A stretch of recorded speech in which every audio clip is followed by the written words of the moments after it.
तो आज बड़ा मुद्दा है, भ्रष्टाचार पर चर्चा होगी। इतने सालों में कितनी कार्रवाइयां हुई है और धाकड़ धामी की सरकार में कितने अधिकारी जेल की सलाखों के पीछे गए हैं, कितनों पर कार्रवाई हुई है और जीरो टॉलरेंस की जो बात सरकार करती है उन दावों पर कितना सरकार खरी उतरी है। तमाम मेहमान हमारे साथ जुड़ चुके हैं, उनका इंट्रोडक्शन पहले आपसे करा देते हैं। हमारे साथ संजीव वर्मा जी, भाजपा प्रवक्ता, फोन लाइन पर जुड़े हुए हैं। डॉक्टर जीतराम आर्य, पूर्व विधायक कांग्रेस, हमारे साथ लाइव जुड़े हुए हैं। दीपक रावत जी, ओकेडी प्रवक्ता हैं और प्रेम पंचोली जी, वरिष्ठ पत्रकार, हमारे साथ बने हुए हैं। प्रेम पंचोली जी, आपसे शुरुआत करेंगे। 23 साल इस प्रदेश को हो गए हैं। इन 23 सालों में जो करप्शन की बात कह ले, जीरो टॉलरेंस की बात कह ले, जो रिपोर्टें सामने आई हैं, उसको लेकर क्या कहेंगे? कितनी कार्रवाई आपको लगता हुई है? देखो, भ्रष्टाचार की जब बात करते हैं तो बातों में बिना प्रूफ के, बिना ऑथेंटिक प्रूफ के और अप्रमाणित चीज़ों को लेकर के मैं भी कहता हूँ कि भ्रष्टाचार फैल गया है। दूसरा भी कहता है, तीसरा भी कहता है और जर्नलिस्ट भी कहते हैं और सामान्य लोग भी कहते हैं कि भ्रष्टाचार है, आकंठ डूब गए भ्रष्टाचार में। और एक आध अधिकारियों पे अगर कार्रवाई भी होती है तो जेल से छूट करके वापस उसको उसी पद पे बजाय उसके और ऊपर बैठा देते हैं। मैं आपको बता दूं कि जो एनएच घोटाला हुआ था रुद्रपुर वाले उधम सिंह नगर के जो क्षेत्र में, तो वहाँ जो अधिकारी जेल गया था उस अधिकारी को वापस बैठा दिया और अच्छी पोजीशन में बैठा दिया। मेरे कहने का मतलब ये है कि जब भ्रष्टाचार किसी पे सिद्ध हो जाता है और उस पर कानून कार्रवाई हो जाती है तो उसको जिम्मेदारी नहीं देनी चाहिए। इसका सही जो चित्र सामने आएगा किसी भी सरकार का, तो उसमें सरकार के नंबर ही गिरेंगे कि एक सरकार ने उसको जेल भेजा, दूसरी सरकार ने उसको कुर्सी पे बैठाया, या उसी सरकार ने बैठा हो। सरकार तो सरकार है ना, वो तो सिर्फ चुनाव लड़ने तक होते, भाजपा, कांग्रेस और दूसरा राजनीतिक दल। जब वो सरकार में आ जाते हैं तो तब वो झूठ बोलते हैं जनता में जा करके कि मैं तो विपक्ष में मैं क्या कर लूंगा। ऐसा कुछ नहीं। सारा प्रोटोकॉल, सारी सुविधा जो एक विधायक को मिलती है, सत्ता के विधायक को मिलती है, विपक्ष के विधायक को मिलती है। ये हमारे कॉन्स्टिट्यूशन में है। सारे विधायक झूठ बोलते हैं कि मैं, जो विपक्ष वाले ज्यादा झूठ बोलते हैं कि मैं तो विपक्ष में मैं क्या करूं।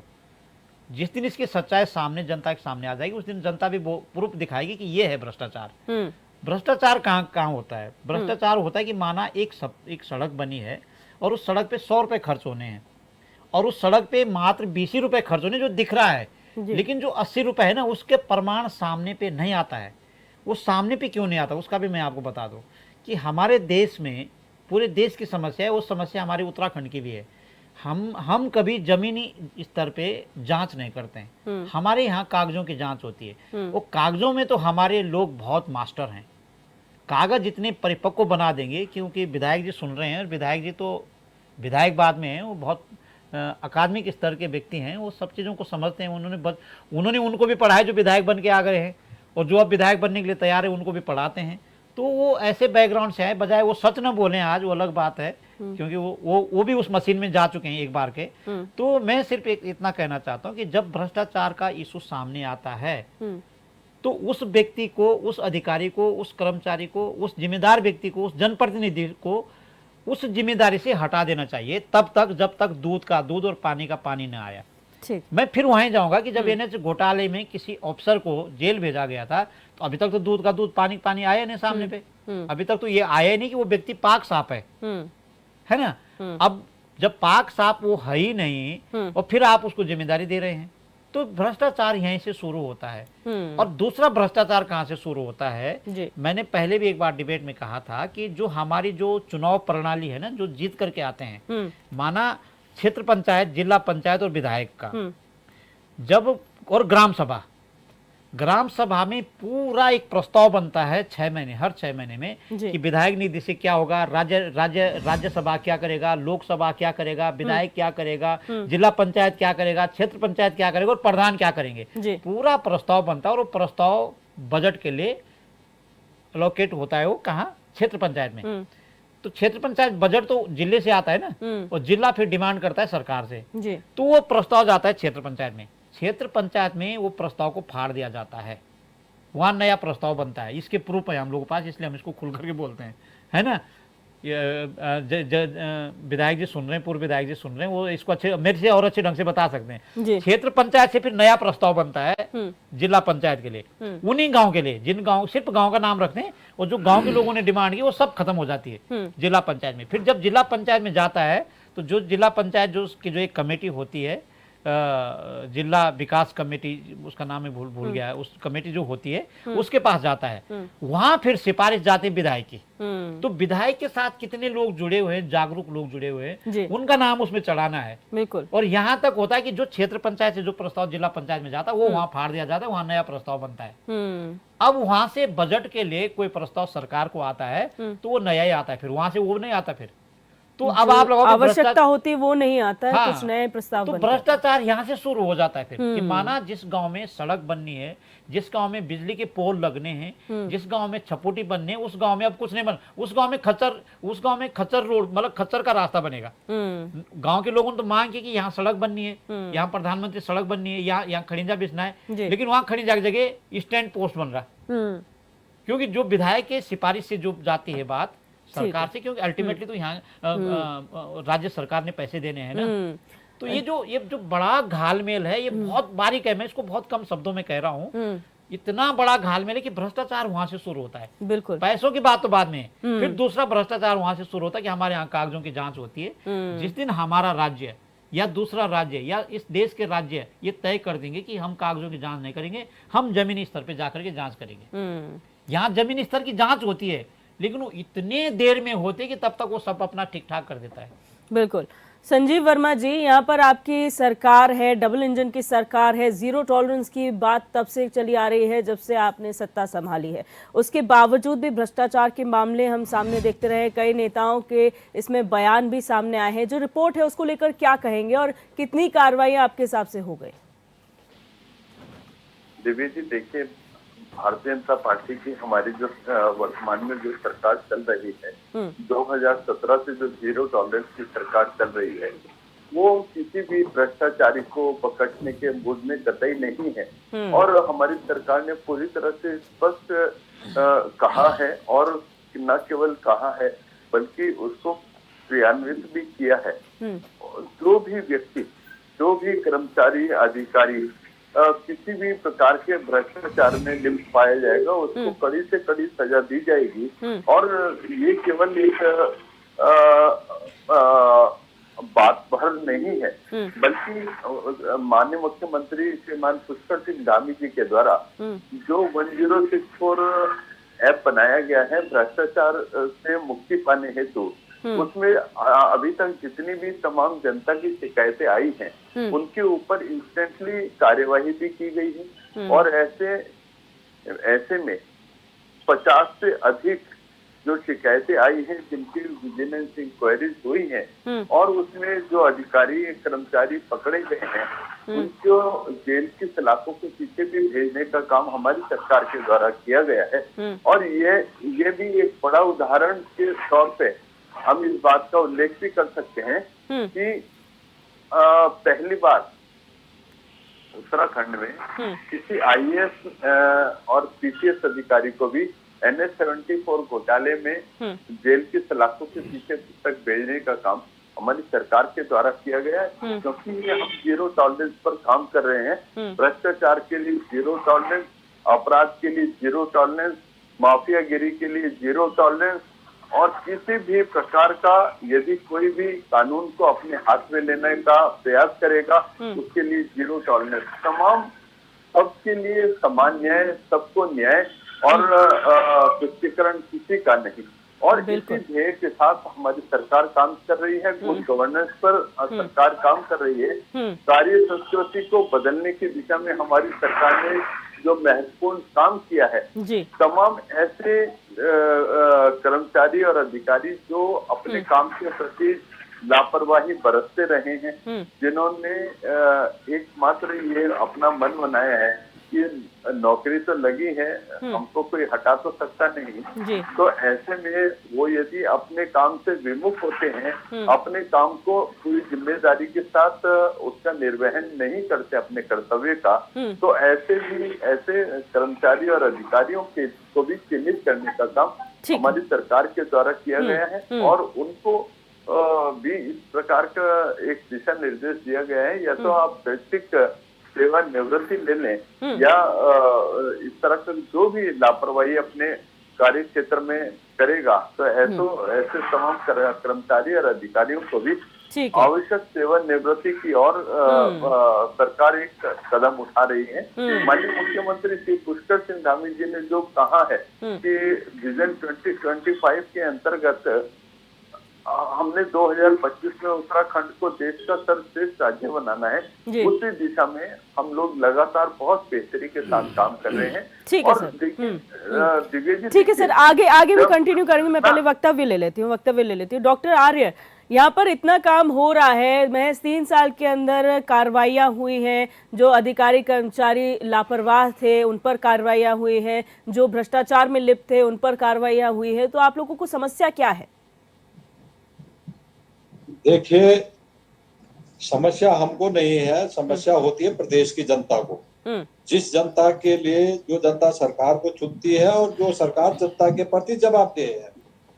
होता क्या है कि जो हमारे प्रशासनिक जो हमारा जो ढांचा है, जो सरकार का ढांचा है, उसमें 3 अंग होते हैं। आप सब सुन रहे, एक होता है प्रशासन, एक होता है शासन और ये होती सरकार। सरकार हुई जिसमें आपके मंत्री, मुख्यमंत्री और विधायक लोग होते हैं।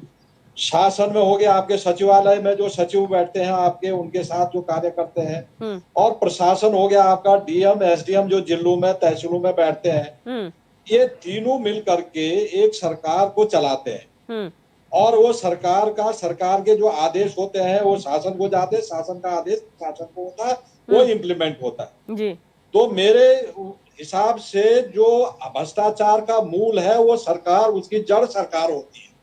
क्योंकि सबसे ऊपर सरकार बैठी हुई है। सरकार अगर किसी भी प्रदेश में, किसी भी क्षेत्र में, किसी भी विभाग में अगर भ्रष्टाचार होता है तो उसका मूल जड़ सरकार होती है। सरकार कोई भी होती है। ये मत मानना कि हम कांग्रेस का या बीजेपी की बात कर रहे हैं, हम सरकार की बात कर रहे हैं। सरकार किसी की भी हो, अगर सरकार पारदर्शी हो, ट्रांसपेरेंट हो, सरकार अगर निर्णय लेने हैं, अगर सरकार अपने आप में बिल्कुल ईमानदार है, तो भ्रष्टाचार की किसी की हिम्मत नहीं होती है। चाहे वो शासन हो, चाहे प्रशासन हो, चाहे अधिकारी हो, चाहे पीडब्ल्यूडी हो, चाहे स्वास्थ्य विभाग हो, चाहे अन्य विभाग हो, आपके कोई भी विभाग का अधिकारी भ्रष्टाचार करने की हिम्मत नहीं होता। अगर माननीय मुख्यमंत्री जी, माननीय मंत्री जी और माननीय विधायक अगर ईमानदार हैं तो किसी की हिम्मत नहीं होती है कि वो भ्रष्टाचार को कर सके। क्योंकि उन्हीं के अधीन, उनके निर्देशन पे शासन भी चलता है, सचिव भी उन्हीं के निर्देशन पे काम करता है और प्रशासन भी उन्हीं के निर्देश पे काम करता है। तब भ्रष्टाचार की बात शासन और प्रशासन कैसे कर सकता है जब सरकार अपनी एकदम निर्मल है, साफ है सरकार। अगर वो भ्रष्टाचार से लिप्त नहीं है सरकार, अगर माननीय मुख्यमंत्री जी, माननीय मंत्री जी, माननीय विधायक अगर भ्रष्टाचार से लिप्त नहीं है तो कोई शासन प्रशासन का आदमी भी भ्रष्टाचार से लिप्त नहीं हो सकता। तो इसलिए जो मूल जड़ है भ्रष्टाचार की वो होती है सरकार। अगर सरकार पारदर्शी है, सरकार ट्रांसपेरेंट है, तो कोई भ्रष्टाचार के नहीं है। कहीं ना कहीं भ्रष्टाचार के लिए सरकार का संरक्षण है। अभी हमारे बहुत ही सम्मानित पत्रकार बंधु कह रहे थे हमारे, उन्होंने बहुत अच्छी बात कही।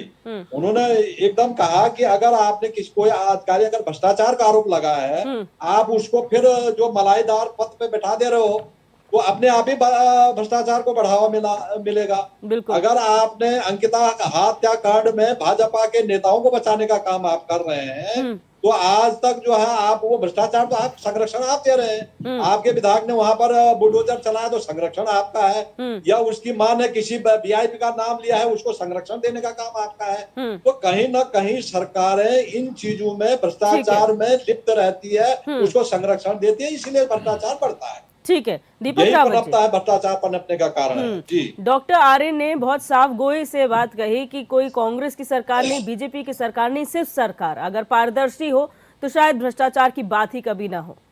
कितना इत्तेफाक इस बात से रखते हैं? निश्चित रूप से जैसा राजा वैसी प्रजा। उनका कहना स्पष्ट है कि अगर राजा नेक है और जनता की सेवा करना चाहता है, या जो मंत्री हैं वो जनता की सेवा करना चाहते हैं निष्पक्ष रूप से, तो निश्चित रूप से जिन जिन विभागों की जिम्मेदारी उनके पास है, मंत्री जो हैं, वो निश्चित रूप से उन विभागों में किसी भी प्रकार का भ्रष्टाचार नहीं पनप सकता।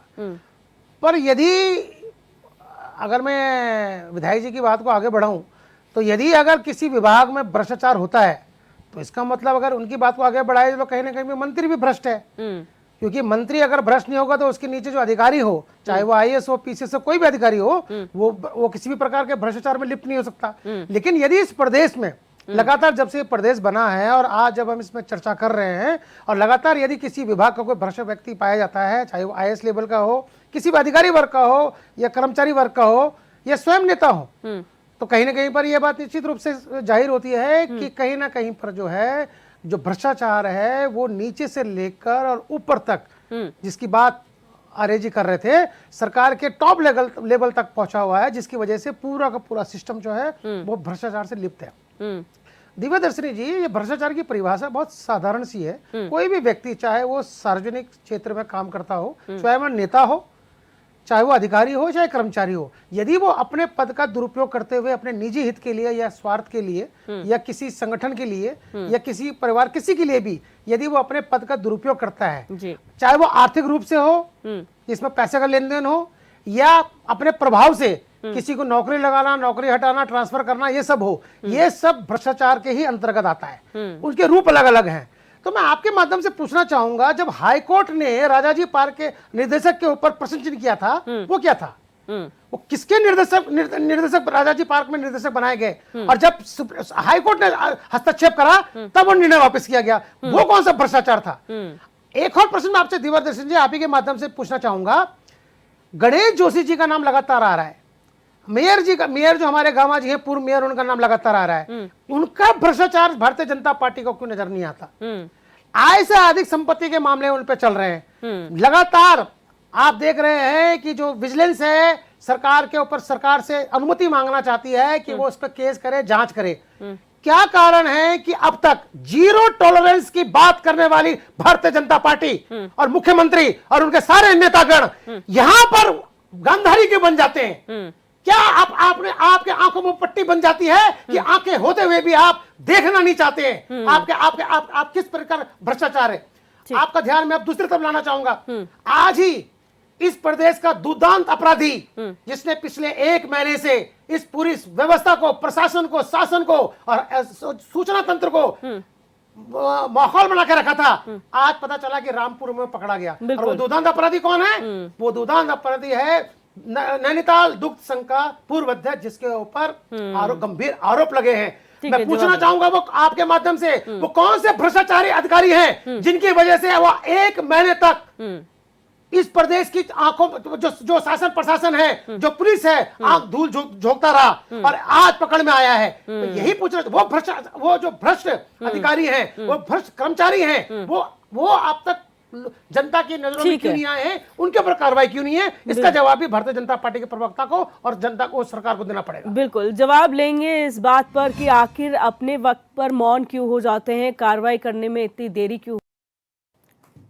ब्रेक के बाद आप सभी का एक बार फिर से स्वागत है। इस चर्चा में लगातार चर्चा हो रही है भ्रष्टाचार को लेकर, अब तक कितनी कार्रवाइयां हो गई, लेकिन अब तक की चर्चा में कई सवाल भी यहाँ पर उठे हैं। संजीव वर्मा जी, अगर आप मुझे सुन पा रहे हैं, दीपक रावत जी ने कुछ सवाल यहाँ पर उठाए हैं कि अगर कार्रवाइयां हो रही हैं तो जब आप तक बात पहुँचती है या फिर पार्टी से जुड़े लोगों का नाम आता है तो फिर वहाँ पर कार्रवाई में ढिलाई क्यों, वहाँ पर फिर आप लोगों के हाथ क्यों कांपते हैं? दिव्या जी, देखिए, मैंने पहले भी कहा है, हमारी सरकार जीरो टॉलरेंस की सरकार है और किसी भी अपराधी को, किसी भी भ्रष्टाचारी को, किसी भी घोटालेबाज को कतई बख्शा नहीं जाएगा और सबके लिए कानून, सबके लिए एक समान है।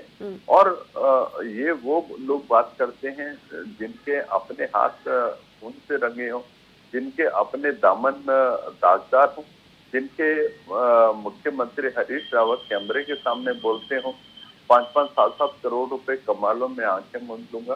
तो क्यों मूंद लोगे मेरे भाई? आप आंखें क्यों मूंद लेंगे? वो 5-5, 7-7 करोड़ क्या आप अपने घर से लेकर आए थे क्या? वो जनता की गाड़ी कमाई का पैसा आप भ्रष्टाचार में लुटाएंगे?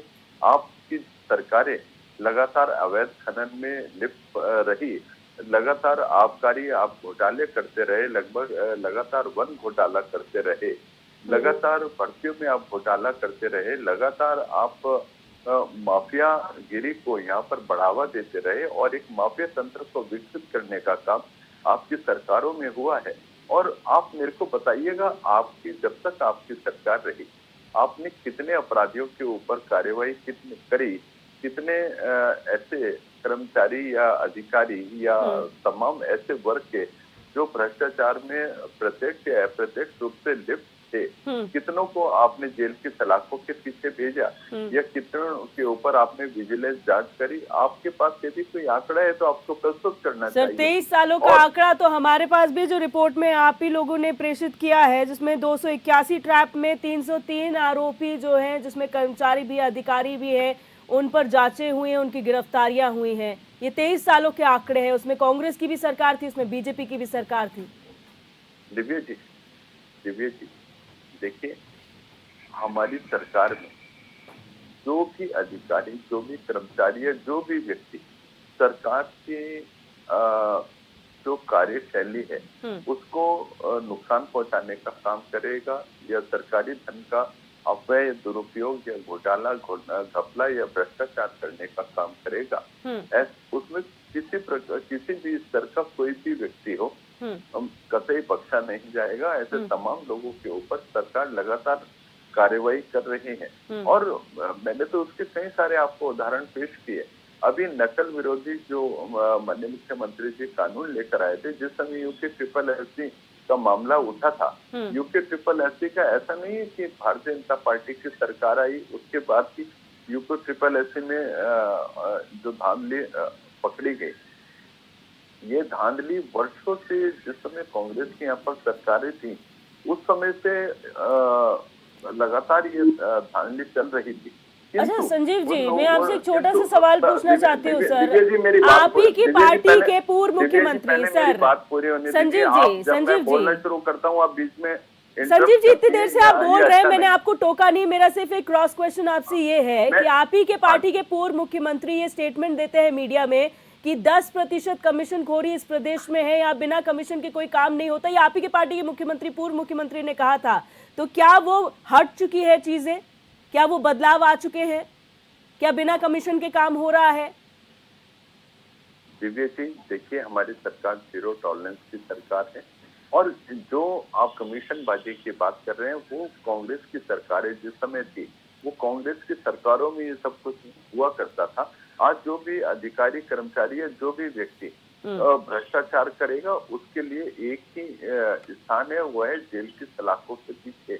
और मैंने आपसे एक बात का और अभी उल्लेख किया, हमारी सरकार में जो मैं यूके ट्रिपल एससी की बात कर रहा हूँ, यूके ट्रिपल एससी में जो भर्तियों का जो घोटाला कांग्रेस की सरकारों में जो बहुत बड़े पैमाने पर होता था, किंतु इन्होंने कभी न उसकी जांच करने की जहमत उठाई, न उसकी जो उसके ऊपर कोई कार्यवाही करने का इन्होंने कभी प्रयास किया। लेकिन हमारी सरकार के संज्ञान में जैसे ये यूके ट्रिपल एससी भर्ती का घोटाला सामने आया, हमने इंस्टेंटली उसके ऊपर कार्यवाही करी। यूके ट्रिपल एससी से संबंधित जो भी अधिकारी थे उनको जेल की सलाखों के पीछे भेजने का काम भी हमने किया। तमाम जितने माफिया थे उनसे उत्तराखंड को पूरी तरह से मुक्त कराने का काम भी हमारी सरकार के द्वारा किया गया। आज युवा के अंदर जो एक आत्मविश्वास का भाव जागृत हुआ है, आज युवा जो अपने आप को सुरक्षित महसूस करने लगा है कि मैं अपनी मेहनत से जो काम करूंगा, जो परीक्षा देकर आऊंगा, उसका मेरे को प्रॉपर रिजल्ट मिलेगा। तो मैं सोचता हूँ एक बहुत बड़ी उपलब्धि के रूप में माननीय मुख्यमंत्री श्री पुष्कर सिंह धामी जी का जो ये कदम है, उसके लिए मैं पूरे उत्तराखंड की ओर से उनको अप्रिशिएट करता हूँ, उनका धन्यवाद करता हूँ, उनको बधाई भी देता हूँ। दीपक रावत जी, क्या आप के सवालों के जवाब मिल गए? आप संतुष्ट हैं? दिव्या दर्शनी जी, मैं आप ही के माध्यम से सवाल पूछना चाहता हूँ। संजीव जी, आप मुझे सुन रहे हैं? संजीव वर्मा जी, आप मुझे सुन रहे हैं? आप सवाल पूछिए। मैम संजीव वर्मा जी, मैं पूछना चाहता हूं कि जो मुख्यमंत्री जी ने जीरो टॉलरेंस की नीति इस प्रदेश में लागू करी हुई है, स्वागत योग्य है। क्या मैं ये मानूं कि इसके अंतर्गत अब जो विजिलेंस आप जो गणेश जोशी जी के ऊपर जांच की अनुमति मांग रहा है, मुख्यमंत्री जी उसे देने जा रहे हैं? संजीव जी, संजीव जी आप सुन पा रहे हैं मुझे? संजीव जी कहाँ चले गए?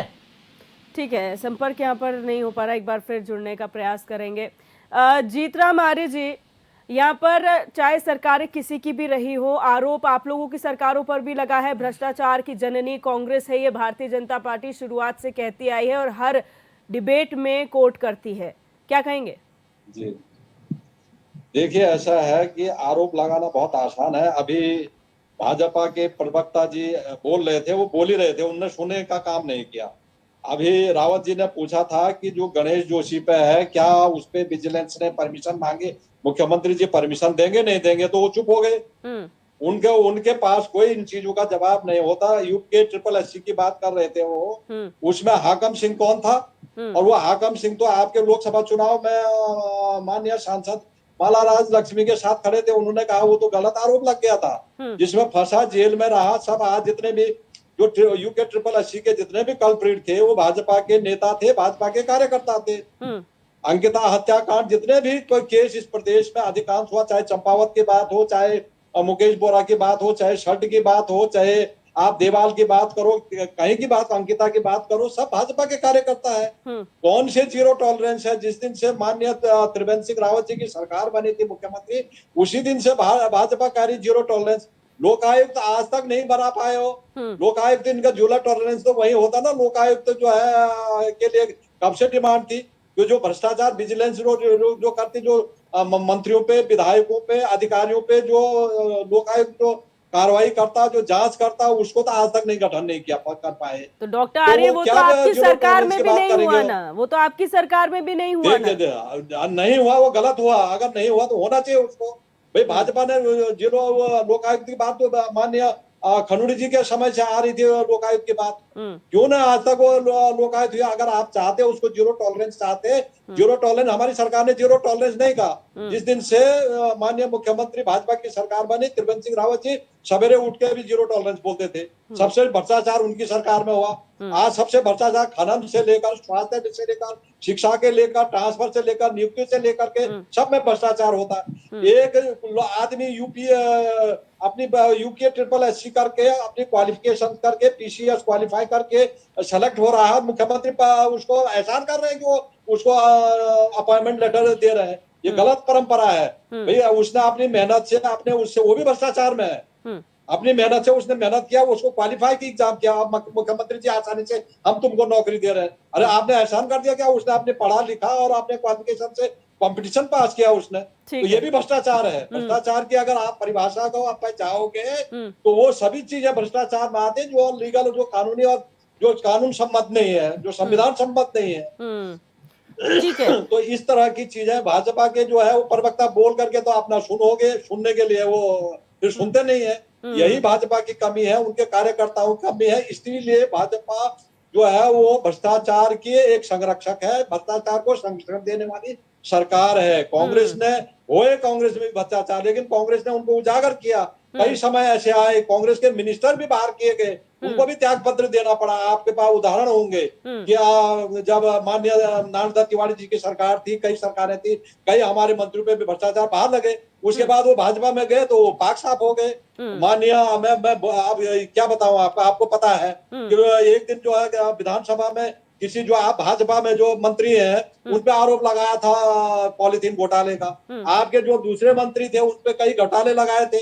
जब वो भाजपा में जाए हैं तो जांचें बंद हो जाती है। पूरे देश के अंदर, महाराष्ट्र से लेकर के, गुजरात से लेकर के, पूरे देश में लेकर के जहां जहां जितने भ्रष्टाचारी है, जिन पे भाजपा ने भ्रष्टाचार का आरोप लगाया, वो सब भाजपा में चले गए। आज वो पाक छाप हो गए। तो इसका जवाब कौन देगा? इसको संरक्षण कौन दे रहा है? भ्रष्टाचार, अगर भ्रष्टाचार पे अगर एक्शन होता तो अगला भ्रष्टाचार नहीं होता।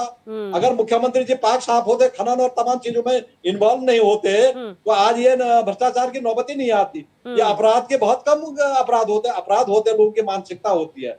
लेकिन अपराध की जो मिनिमाइज हम कर सकते हैं उसको मिनिमाइज करना चाहिए। भ्रष्टाचार को जो हम मिनिमाइज कर सकते हैं उसको मिनिमाइज करने का काम माननीय मुख्यमंत्री का है, मंत्रियों का है, इनका वो है। भ्रष्टाचार, आप ये जो कमीशन की बात चल रही है, अभी हमारे रावत जी कह रहे थे कमीशन का बात है इनकी। खुद माननीय पूर्व मुख्यमंत्री जी ने कहा कि 10% कमीशन से चल रहा है। जब वहां से ये कमीशन, यहाँ से तो मैं कहा 3 अंग है, सरकार से कमीशन, शासन से कमीशन, प्रशासन से कमीशन, तो जनता तक क्या पहुंचेगा वो? 100 रुपए की चीज वहां 20 भी नहीं पहुंचती है। यही चीज बीजेपी सड़क के लिए कांग्रेस शासनकाल के लिए भी कहती है सर। ठीक है, मैं आऊंगी उस पर। प्रेम पंचोली जी, यहाँ पर डॉक्टर आर्य कम से कम इस बात को डिनाई नहीं कर रहे हैं कि कांग्रेस के शासनकाल में कोई घोटाला नहीं हुआ या लोग उसमें पकड़े नहीं गए या उनके खिलाफ कार्रवाई नहीं हुई। और संजीव वर्मा जी ने जिस एनएच घोटाले का आपने जिक्र किया उसमें ये भी बता दिया कि जो अधिकारी थे, चाहे आईएएस लेवल के हो, पीसीएस लेवल के हो, वो नपे हैं, इसमें गिरफ्तारियां हुई हैं।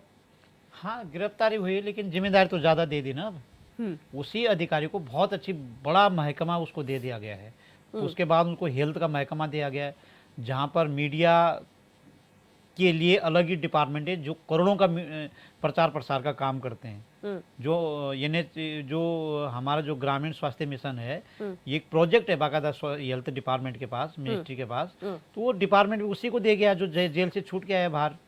तो मैं सिर्फ ये कहना चाहता हूँ कि जो अभी जो लिस्ट जो ट्रैप किए गए कि इतने भ्रष्टाचारी हैं, क्या उसमें कोई राजनीतिक कार्यकर्ता है? क्योंकि मुझे तो नहीं पता, वो लिस्ट मेरे पास नहीं है, मैं आंकड़े आपसे सुन रहा हूँ। यदि राजनीतिक कार्यकर्ता है तो सो बेटर, और अगर राजनीतिक कार्यकर्ता नहीं तो इससे ये लग रहा है कि 1064 पे जब शिकायत करते हैं तो इसका मतलब गणेश जोशी की शिकायत उस पर नहीं जिन पे बार बार उंगली उठ रही है। इसका मतलब सुनील उनियाल गामा की शिकायत उस पर नहीं हुई है। तो गड़बड़ कहाँ पर है? और अगर गड़बड़ है तो मुझे नहीं लगता कि कोई सरकारी कर्मचारी गड़बड़ करता होगा, उनसे करवाया जाता है।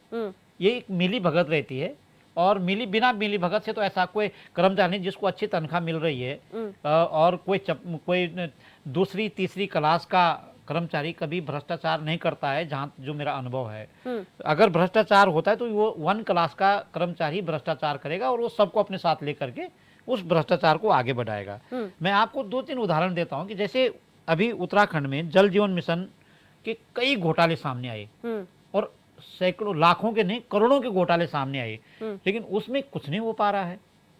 मतलब यहाँ तक कि उसके तो एविडेंस भी सामने आए, तभी भी कोई इस तरह का ऐसा, जैसे हाकम सिंह को बड़ा माहौल बना दिया पूरे प्रदेश के अंदर कि हमने उसको जेल भेज दिया, ये क्या सो क्या कार्रवाई हो रही है, और हाकम सिंह के साथ जितने भी और लोग हैं उन पर कार्रवाई हो रही है। तो जल जीवन मिशन में तो बाकायदा हमारे माननीय प्रधानमंत्री जी का एक ड्रीम प्रोजेक्ट है कि मैं गाँव गाँव में घर घर में लोगों को पानी पिलाऊंगा जी।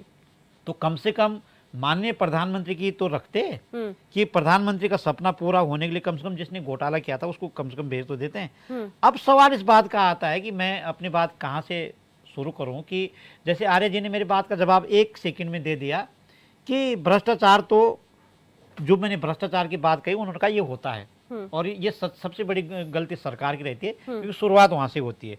लेकिन मैं आपको एक और चीज़ समझाना चाहूँगा आज, कि जिसको आर्य जी बहुत अच्छे ढंग से स्वीकार करेंगे, कि माना जिस कर्मचारी, अधिकारी या ऑफिसर की जिसकी तनख्वाह 100 रुपये 1 महीने की है, तो उसकी तनख्वाह 12 महीने की 1200 रुपये हो गई, और उसकी सेवा काल जो है 35 साल रहता है, तो यानी कि 35 साल में 42,000 रुपये कमाता है।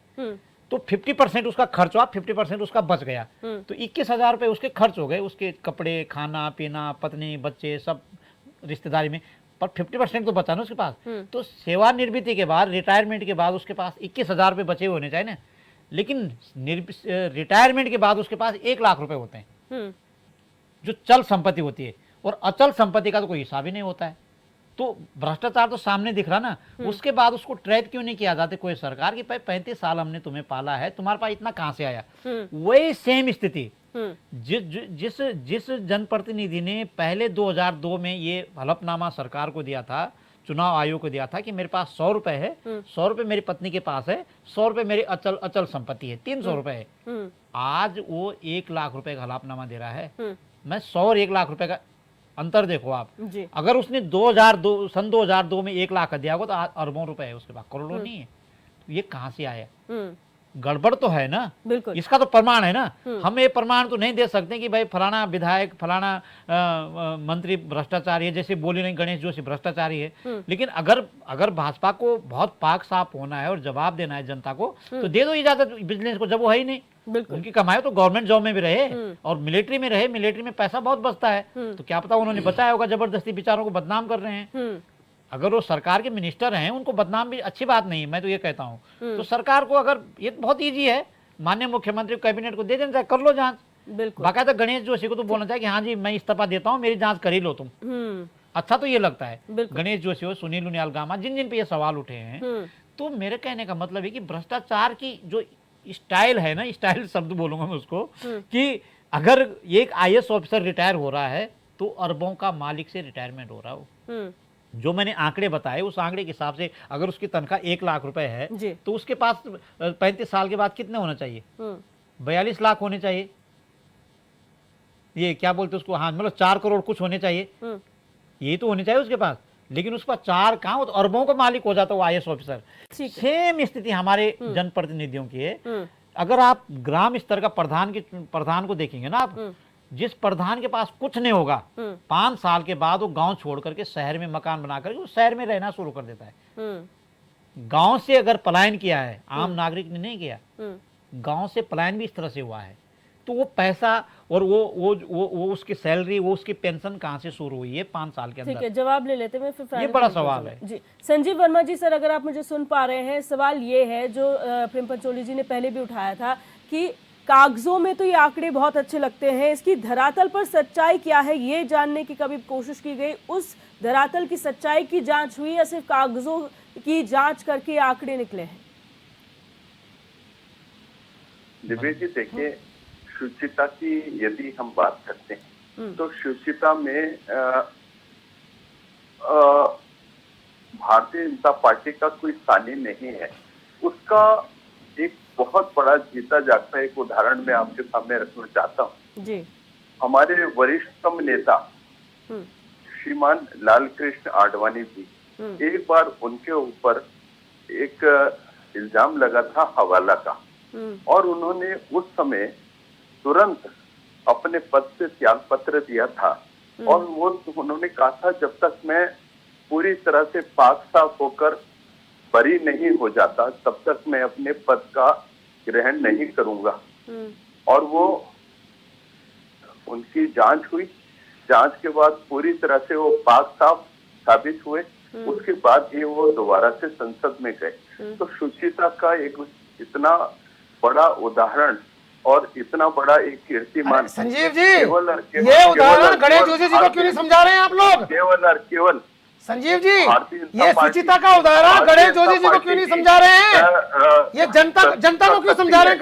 यही तो मैं पूछना चाह रहा हूँ आपसे। राहुल गांधी और उनकी अरे ये शुचिता का जो उदाहरण आप प्रस्तुत कर रहे हैं जनता के सामने, ये गणेश जोशी जी को क्यों नहीं समझा रहे हैं आप? सवाल के जवाब नहीं देना चाह रहे हैं दीपक रावत जी। जो नेशनल हेराल्ड मामले में आज ये सवालों से बचने की कोशिश संजीव जी मत करिए। संजीव वर्मा जी, संजीव वर्मा जी, ये शुचिता जनता के लिए मत रखिए, अपने नेताओं के लिए भी इसको अनुसरण करने के लिए कहिए। संजीव वर्मा जी, आप कांग्रेस का जिक्र कर रहे हैं, सर कांग्रेस विपक्ष में बैठी हुई है, उनकी गलतियों की सजा जनता ने उन्हें दी है। भारतीय जनता पार्टी से सीखना आप चाहिए। अपनी बात करो, आप अपनी बात करो भाई गणेश जोशी। आदर्श क्या होते हैं? लेकिन संजीव जी, ये भी सच है, आप इस बात को झुठला नहीं सकते। जिस काल की राजनीति की आपने बात की, संजीव वर्मा जी, सर जिस काल की राजनीति की आपने बात की और जिस शख्स का आपने उदाहरण दिया, उस काल में कई ऐसे राजनेता हुए जिनसे अगर ये उम्मीद करी जा सकती थी तो शायद वो करते भी। क्या आज के परिप्रेक्ष्य में वही नेता सामने आएंगे? अगर हाँ, तो फिर लाल कृष्ण आडवाणी का जो एग्जाम्पल है वो फिर बाकी आपके नेता सेट करेंगे क्या इस समय पर? दिव्या जी देखिए, उसी काल में लाल कृष्ण आडवाणी जी भी थे, उसी काल में लालू प्रसाद यादव भी थे, जो 900 करोड़ रुपए का पशुओं का चारे का घोटाला करते हैं। आज इंडी गठबंधन के एक प्रमुख सहयोगी के रूप में है, और वो इंडी गठबंधन जो अभी लोकसभा चुनाव में बड़ी बड़ी बातें कर रहा था और उसमें भी रहे हो, दिखाकर पूरी जनता को गुमराह करने का काम कर रहा था, वो इंडी गठबंधन। आप जनता को गुमराह करने का काम मत करिए, जो सत्यता है उस सत्यता को बताइए। जिन्होंने घोटाले किए, जिनको सर आप संजीव जी, अच्छी बात है कि आपने आदरणीय लाल कृष्ण आडवाणी जी को कोट किया है, ये अच्छी बात है। सुचिता का आपने बहुत बड़ा एग्जाम्पल दिया, लेकिन वर्तमान राजनीति के जो हालात हैं आप भी जानते हैं और ये हम भी जानते हैं। इस परिप्रेक्ष्य में बात कीजिए कि कोई लाल कृष्ण आडवाणी जैसा नेता है आपकी पार्टी में जिन पर आरोप लगे वो सामने आए, अपनी शुचिता को साबित करने के लिए त्याग पत्र दे दिया और कहा कि जब तक मेरी जांच नहीं हो जाती मैं त्याग पत्र देता हूं और मैं जब पाक साफ होऊंगा तब मैं वापस आऊंगा। दिव्य जी देखिए, भारतीय जनता पार्टी ही एक ऐसी पार्टी है जो आदर्शों का ध्यान रखती है और समाज में हमारी पार्टी के प्रति जनमानस का क्या भाव रखती है आप उसका प्रश्न पूरा का ध्यान जवाब रखती दीजिए, है। आप बहकाइए वहीं मत यदि आप जनता कांग्रेस को पार्टी या की बात लोगों को करते बहकाइए हैं, मत, तो प्रश्न का कांग्रेस जवाब पार्टी दीजिए आप। पूरी तरह से आप भ्रष्टाचार उसको गोल मोल मत में करिए, आकर्षित सीधे स्पष्ट होती जवाब है। दीजिए, कांग्रेस यस या पार्टी नो। यानी आपको पूछा गया है भ्रष्टाचार यानी कि क्या कांग्रेस उदाहरण पार्टी। सेट ठीक है, करेंगे आप जवाब मार्क्सिस्ट मिल गया लालवानी सर, जी जवाब का? मिल गया, जवाब मिल गया, जवाब मिल गया। मैं कि नहीं मेरे पास करेंगे समय, आप? मेरे पास समय की आप कमी है और मैं भ्रष्टाचार फाइनल को कमेंट, संरक्षण देंगे, डॉक्टर नहीं जीत करेंगे? राम जी, मैं आपके पास आऊंगी, मेरे पास जी। समय की कमी है और मैं फाइनल कमेंट आपसे लूंगी। आप ही से शुरुआत करूंगी डॉक्टर आर्य। अब क्या आप भ्रष्टाचार की स्थिति इस प्रदेश में मानते हैं जो आंकड़े आज पेश किए गए हैं? देखिए, इस प्रदेश में भ्रष्टाचार में मैंने शुरू में ही कहा था, भ्रष्टाचार का मूल है सरकार। अगर सरकार स्पष्ट है, साफ है और निर्विवाद है, भ्रष्टाचार को संरक्षण नहीं दे रही है, तो भ्रष्टाचार बहुत निम्न स्तर पर आ जाएगा। इसलिए जब तक सरकारें अपनी शुचिता नहीं बनाती है, माननीय मुख्यमंत्री जी, माननीय मंत्री, तमाम जो हमारे नेतागण हैं, वो अपने आप को शुचिता साबित नहीं करते हैं, वो साफ और स्पष्ट नहीं रहते, तब तक भ्रष्टाचार को आप कम नहीं कर सकते हैं। ये ठीक है। सरकार के आंकड़े हैं, ये आंकड़े बढ़े हुए हैं। बढ़े हुए का आंकड़े का मतलब सरकार भ्रष्टाचार को बढ़ावा दे रही है, इसलिए भ्रष्टाचार। अगर अंकिता हत्याकांड में अगर एक्शन हो जाता तो इतने तमाम जितने बलात्कार और जितने उनके भाजपा के नेता फंस रहे वो नहीं फंसते। उनका ठीक है। साहस बढ़ गया क्योंकि वहां एक्शन नहीं हुआ। ठीक है सर, मैं आपका आगे जो बढ़ती हूँ। आपका हाकम सिंह है उसको सजा नहीं हुई, ठीक उसके है। जगह पर लोग और बाढ़ आ गई उसके आपके भ्रष्टाचार की। तो आप कहाँ की बात कर रहे हैं? भारतीय जनता पार्टी की ठीक है। भ्रष्टाचार कम हो गया, जीरो टॉलरेंस की सरकार ठीक है, है, ये तो दीपक कहने रावत के जी। लिए है जीरो टॉलरेंस। ठीक है, दीपक रावत जी, दिव्या शॉर्ट में जी, फाइनल कमेंट। जिस तरह से शुचिता का उदाहरण ये जनता के लिए और विपक्ष के लिए प्रस्तुत कर रहे हैं, अच्छा होता है कि ये अपने ही नेताओं को इस शुचिता का उदाहरण देते। और जो ये जीरो टॉलरेंस की नीति मुख्यमंत्री द्वारा लाई गई है, यदि इस आज के इस प्रोग्राम के बाद इसका जब जवाब सत्ता पक्ष से दिया नहीं जा रहा, यदि अगर वो उदाहरण पेश करना चाहते हैं शुचिता का मुख्यमंत्री स्वयं, तो वो तुरंत विजिलेंस को विजिलेंस को अनुमति दे कि वो मुख्य जो गणेश जोशी जी हैं वो पाक साहब निकल के आए, उनके ऊपर जो आरोप लगे हुए हैं उसकी जांच की अनुमति तुरंत देनी चाहिए। यदि वो ऐसा करते हैं तो कुछ हद तक जनता पे विश्वास आएगा कि जो मुख्यमंत्री हैं वो शुचिता की तरफ बढ़ रहे हैं। बिल्कुल, प्रेम पंचोली जी, शॉर्ट में फाइनल कमेंट। मैं तो ये कहूँगा कि जो 1064 है उस पे जनप्रतिनिधियों के खिलाफ भी शिकायत होनी चाहिए। और जो शिकायत करने वाले जो जनता से, मैं तो जनता से अपील करूंगा कि जैसे हम कर्मचारियों के खिलाफ शिकायत कर देते हैं वैसे अपने जनप्रतिनिधि का नाम लिख करके शिकायत करें, तो कुछ मुझे लगता है कि सामने पे कोई चीज़ आएगी तो उस पर बातचीत आगे की जा सकती है। ठीक है, संजीव वर्मा जी, सर मैं फाइनल कमेंट आपसे चाहूंगी। क्या उम्मीद अब हम कर सकते हैं, जैसे आपने शुचिता का एग्जाम्पल दिया है, पारदर्शिता का एग्जाम्पल दिया है? दिव्य जी देखिए, जीरो टॉलरेंस की हमारी सरकार है और हमारी सरकार में हमने पहले भी कहा है, अब दोबारा मैं इसी बात का उल्लेख कर रहा हूँ कि हमारी सरकार एक ऐसे एग्जाम्पल सेट कर रही है कि विकास हो और किसी भी प्रकार का भ्रष्टाचार ना हो और कोई भी व्यक्ति कानून से ऊपर अपने आप को ना मान के चले। और जो भी व्यक्ति यहाँ पर भ्रष्टाचार करेगा, किसी भी प्रकार का घोटाला करने की चेष्टा भी करेगा, उसको अपना अंजाम भुगतने के लिए पूरी तरह से तैयार रहना होगा। निजाम बदल गया है और आदमी को ये ध्यान रख के चलना होगा कि हमारी सरकार में भ्रष्टाचार के लिए किसी भी प्रकार का कोई स्थान नहीं। बिल्कुल, आप सभी मेहमानों का इस चर्चा में जुड़ने के लिए बहुत बहुत शुक्रिया। आज हमने चर्चा की कि 23 सालों में जो आंकड़ा है विजिलेंस जांच का या जो कार्रवाई भ्रष्टाचार के खिलाफ हुई है उसकी रिपोर्ट आ गई है। 3 सालों में जो है 57 ट्रैप्स बिछाए गए, 68 कार्रवाइयाँ की गई है। धामी सरकार के कार्यकाल के आंकड़े हैं। अब जो आश्वासन दिया गया है उससे उम्मीद यही जगती है कि किसी भी भ्रष्टाचारी के लिए इस सरकार में कोई जगह नहीं है। जीरो टॉलरेंस की जो बात की गई है, वाकई जीरो टॉलरेंस की नीति पर काम हो रहा है और चाहे कोई भी हो, कर्मचारी, अधिकारी, नेता, जनप्रतिनिधि, कोई भी बख्शा नहीं जाएगा। अगर आरोप है तो उस आरोप को सिद्ध करते हुए उस पर कार्रवाई की जाएगी और वो एग्जाम्पल जनता के सामने पेश किया जाएगा। बहरहाल क्वेश्चन आवर में मेरे साथ बस इतना ही। आप देखते रहिए HNN 24/7, जुनून सच दिखाने का।